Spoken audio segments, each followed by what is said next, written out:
माझं नाव दादासो बबन कळसाईत, टाकळीचा सलग 2 वेळा ग्रामपंचायत सदस्य आणि लोहार समाजाचं काम करण्याची आवड।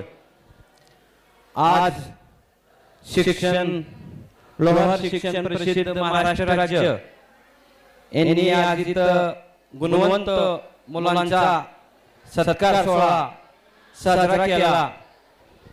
अतिशय छान कार्यक्रम झाला। ह्या कार्यक्रमाला आपल्याला कलेक्टर मॅडम साहेब आणि शिक्षण अधिकारी आणि आपले कार्यक्रमाचे अध्यक्ष ह्या तिन्ही मंडळींनी अतिशय छान मार्गदर्शन केलं, जेणेकरून आपल्या मुलांना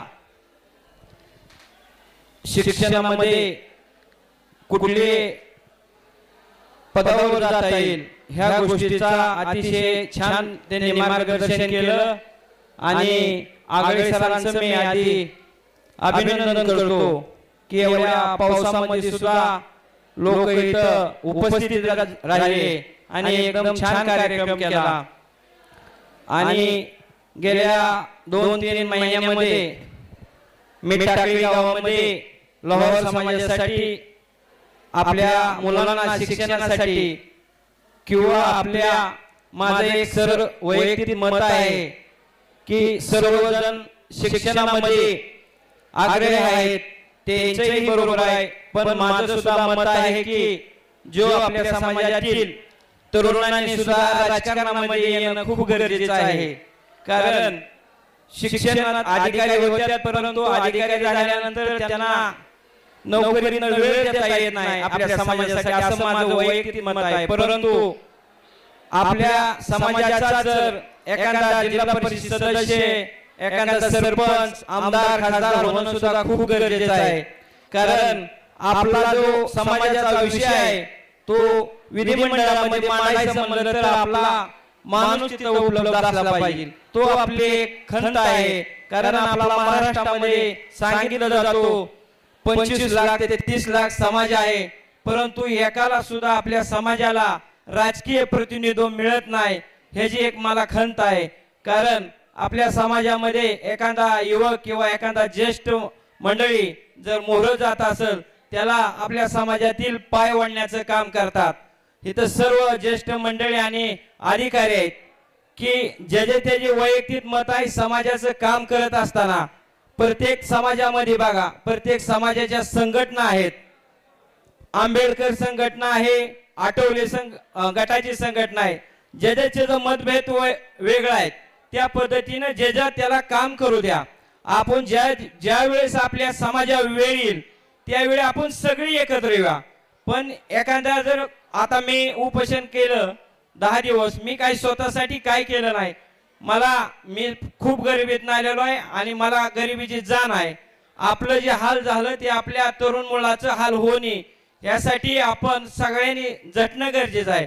परंतु मी उपोषणाला बसल्यावर आगळे सर काही जणांनी पत्रकारांना, आपल्या समाजातले पत्रकार बातम्या लावत होते, त्यांना फोन करून सांगितलं उपोषणाच्या बातम्या लावू नका। मला काय माझ्या उपोषणामुळे काय सगळं समाजाला मिळेल हे असं मी म्हणणार नाही, पण 100%तला 1% तर माझ्याकडून समाजासाठी काम होण्यासाठी मी झटत असतो। निदान महामंडळामध्ये अधिवेशनामध्ये लोहार समाज आहे हे तरी नाव आपलं त्या ठिकाणी निघालं, एवढं तरी काम झालं त्या निमित्ताने। आणि जेणेकरून अजून मी आगळे सर आपल्यासारख्यांचं सगळ्यांचं मार्गदर्शन घेऊन येणाऱ्या काळामध्ये सुद्धा आंदोलन असेल, उपोषण असेल करण्याची गरज आहे। आणि त्याच्यासाठी आपल्यासारखं एक मार्गदर्शन नेतृत्व आम्हाला गरज आहे। कारण तरुण पिढीमध्ये की आज आपल्या समाजामध्ये विचार केला तर कुठले पोलीस स्टेशन, आज रस्त्यावर यायचं म्हणलं तर सर्व घाबरतात, पण माझे एक वैयक्तिक आंदोलन पहिल्यापासून करण्याची स्टाईल आहे। साहेब सर्व जण आज भोजन करताय, पण आज मला आगळे सरांनी विनंती केली की आपण बोला। आंदोलन करण्यासाठी नुसतं व्हॉट्सअप आणि फेसबुक ह्याच्यावरती आपला समाज गुंतलेला आहे आणि 10 वाजल्यापासून 12 वाजेपर्यंत एकामेकाला हिशोब मागायचं, एकामेकाला शिवे द्यायच्या, ह्याच्यामध्ये समाज गुंतलेला आहे।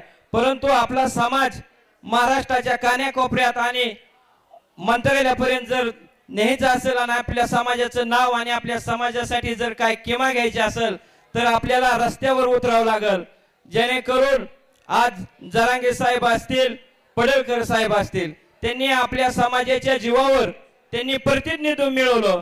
त्याच पद्धतीचं आपल्यातला तर कुणीतरी एखादा तरुण किंवा ज्येष्ठ कोण आंदोलन करायला किंवा तयार असेल तर आपल्याला आंदोलन केल्याशिवाय आपल्याला वर पक्ष लेवलला कुणी विचारणार नाही. ज्या वेळेस आपण सर्व महाराष्ट्रातील लोहार एकत्र आलो तर नक्कीच आपला खासदार, आमदार, जिल्हा परिषद सदस्य झाल्याशिवाय राहणार नाही. परंतु आंदोलन मध्ये केसी होतात की काय होतं, ह्या घाबरटपणाने आपला समाज मोहर यायला तयार होत नाही. माझी सर्व समाज बांधवांना विनंती आहे की केस मध्ये काय होत नसतं. आपण काय कुठल्या 2 नंबर धंदा करत नाही. ज्या वेळेस आपल्या समाजाच्या आंदोलन करताना आपल्या एखादी केस झाली तर ती केस सुद्धा आपण समाज एकत्र असल्यावर अधिवेशनामधून ते केस सुद्धा आपल्याला काढता येते.